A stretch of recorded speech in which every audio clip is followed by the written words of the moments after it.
estáis haciendo? ¿Sal?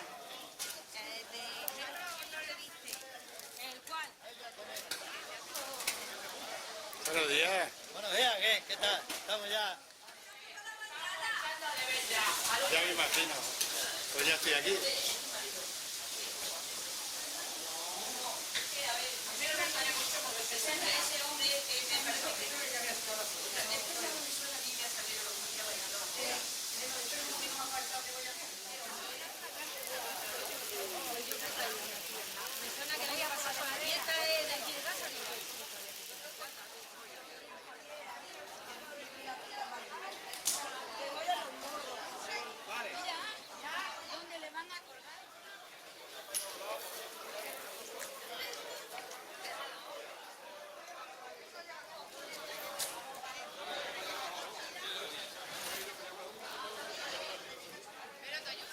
Caña, caña.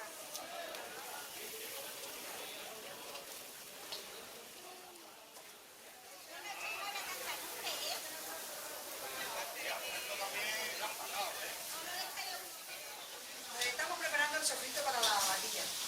Para la carne de vaquilla que se comerá mañana, ¿no? Que se come mañana, mediodía. Muy bien. Tiene muy buena pinta y huele fenomenal, vamos. Estamos haciendo los sofritos para echarlo a la boda de la Luego a la carne.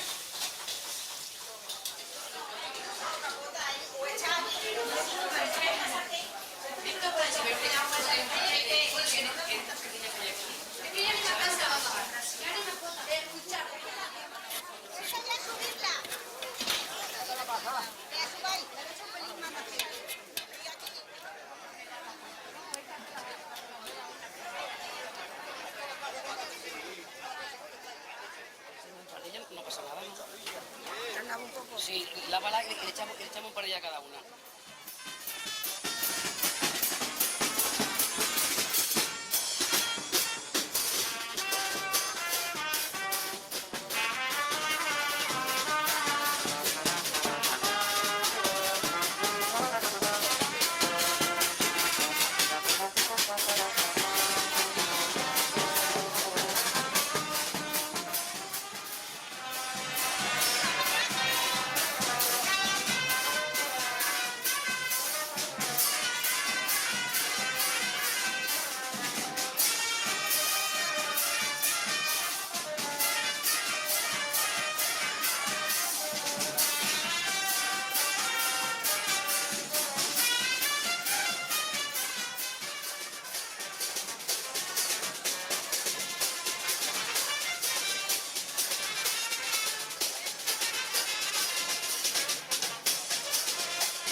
alcalde de Valdeíñigo y un representante de Torrevenga también.